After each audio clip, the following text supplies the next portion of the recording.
Bonjour et bienvenue sur Vox Africa pour cette édition spéciale. Aujourd'hui, les révélations vont vous choquer. Préparez-vous à être bouleversés. Abonnez-vous maintenant et activez la cloche pour ne rien rater de ces informations explosives. L'Afrique, les chefs d'État ne sont pas venus ici pour mendier. L'Afrique est aujourd'hui le continent le plus pauvre. L'Afrique est un continent affamé. Et comment se fait-il que les chefs d'État traversent donc le monde à mendier? On vous ramène aujourd'hui une séquence qui a fait couler beaucoup d'encre. Macky Sall répondant cash au capitaine Ibrahim Traoré lors du sommet Russie-Afrique. Vous vous souvenez? Traoré balance « Comment nos chefs d'État traversent le monde pour mendier ?» Et là, Macky Sall prend la parole et lâche « Les chefs d'État ne sont pas venus ici pour mendier, tout comme nous n'allons pas ailleurs pour tendre la main. » Une réponse ferme, directe, qui a divisé l'opinion. Vous allez voir ça de vos propres yeux. Si ce genre de débat fort sur la souveraineté africaine, la géopolitique et les vraies passes d'armes entre leaders vous passionnent, abonnez-vous tout de suite, activez la cloche de notification pour ne rien rater des prochaines analyses sans filtre. Allez, on lance la vidéo, c'est parti.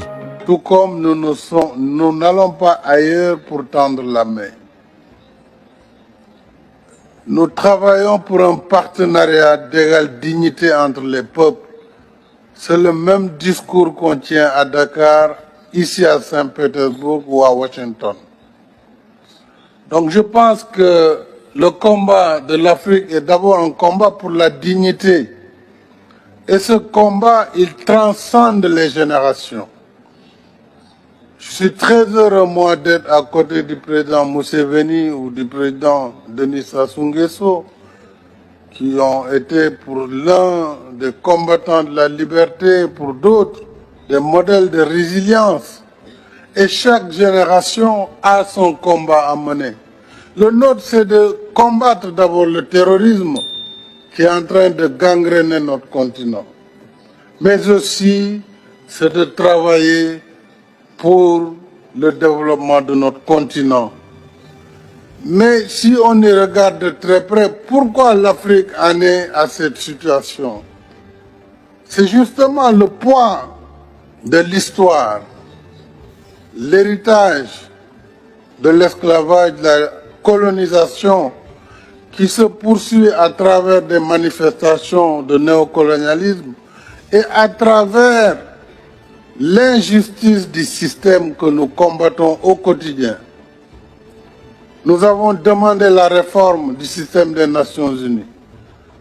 Nous avons demandé la réforme de la gouvernance mondiale qui, aujourd'hui, conditionne la vie de nos États. Et quels que soient par ailleurs nos efforts, si ces règles ne sont pas modifiées, eh bien, nous n'irons nulle part.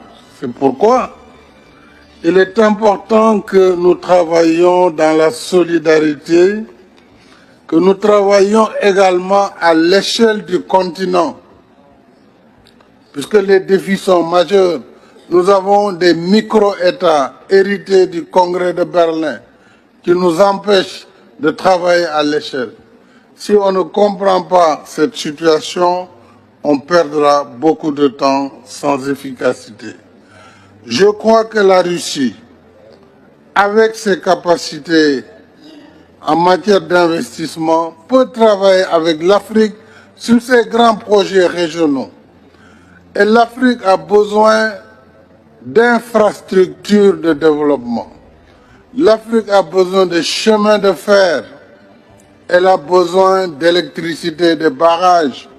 Elle a besoin de la sécurité collective.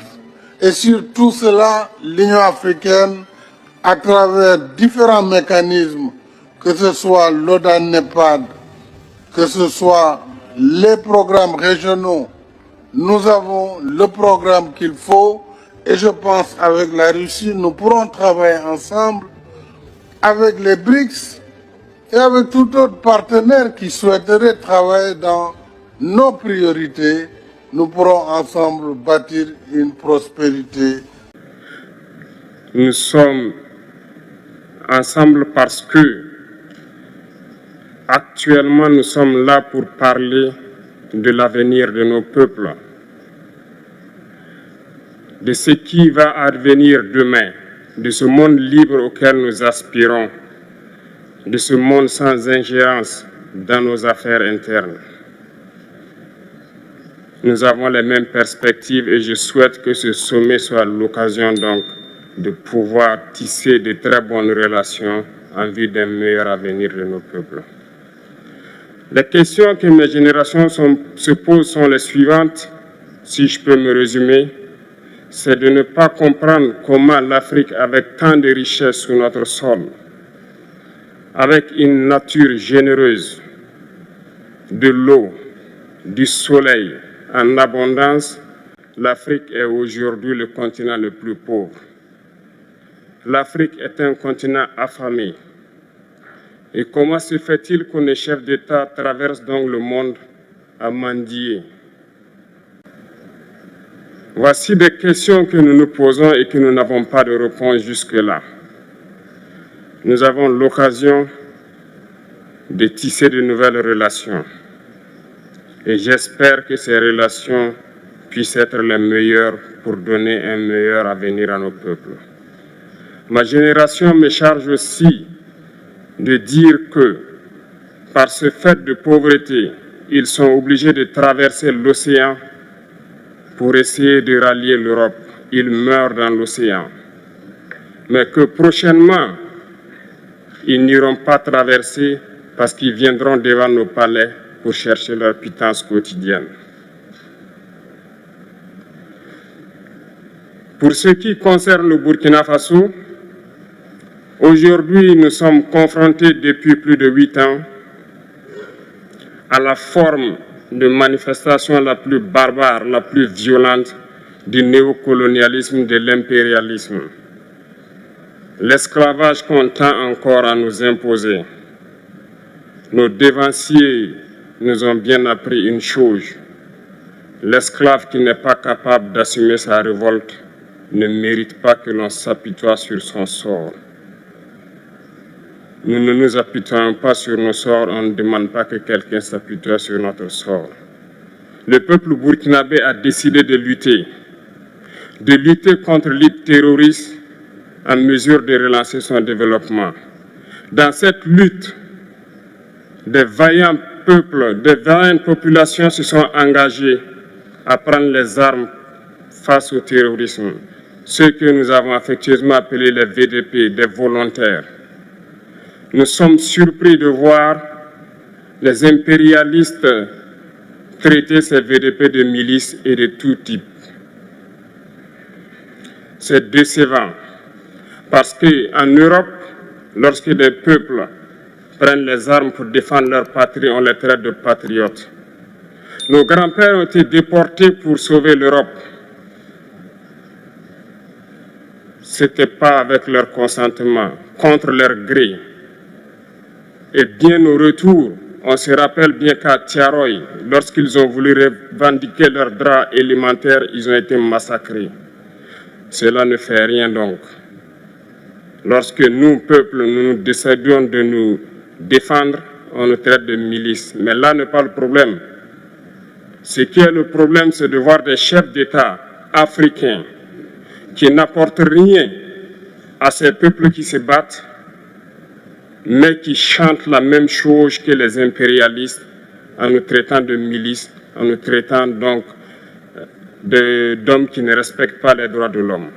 De quels droits de l'homme parle-t-on? Nous nous offusquons contre cela et c'est honteux. Il faut que nous, chefs d'État africains, nous arrêtons de nous comporter donc en marionnettes qui dansent à chaque fois que les impérialistes tirent sur les ficelles. Hier, le président Vladimir Poutine a annoncé donc l'envoi de céréales en Afrique. Nous sommes bien contents. Nous lui disons merci pour cela. Mais aussi, c'est un message passé à nous, chefs d'État africains, parce qu'au prochain forum, nous ne devrons pas venir ici sans avoir assuré, pour ceux qui ne connaissent pas la guerre, l'autosuffisance alimentaire de nos peuples. Nous devons prendre l'expérience de ceux qui ont pu déjà atteindre cela en Afrique, tisser de bonnes relations ici et tisser de meilleures relations avec la Fédération de Russie pour pouvoir assouvir les besoins de nos populations. Je ne serai pas peut-être long, le temps imparti est très court. Nous sommes obligés de nous arrêter à un moment donné. Mais je voudrais terminer en disant que nous devons donc rendre hommage à nos peuples qui se battent. Gloire à nos peuples, dignité à nos peuples, victoire à nos peuples. La patrie ou la mort, nous vaincrons. Et voilà, la réponse cash de Macky Sall au capitaine Ibrahim Traoré. Les chefs d'État ne sont pas venus ici pour mendier, tout comme nous n'allons pas ailleurs pour tendre la main. Nous travaillons pour un partenariat d'égale dignité entre les peuples. Une passe d'armes qui montre bien les débats qui animent l'Afrique aujourd'hui. Souveraineté, dignité, partenariat ou mendicité. À vous de vous faire votre avis. Si ce genre de moment fort, d'analyse sans filtre sur la géopolitique africaine et les vraies réactions des leaders vous a plu, abonnez-vous maintenant à la chaîne. Activez la petite cloche de notification pour être prévenu à chaque nouvelle vidéo qui décrypte l'actualité sans langue de bois. Likez si vous avez kiffé, laissez votre avis en commentaire. Macky a-t-il eu raison? Traoré a-t-il visé juste? On se lit en bas. Merci d'avoir regardé jusqu'au bout, on se retrouve très vite pour la suite. Paix et force à vous.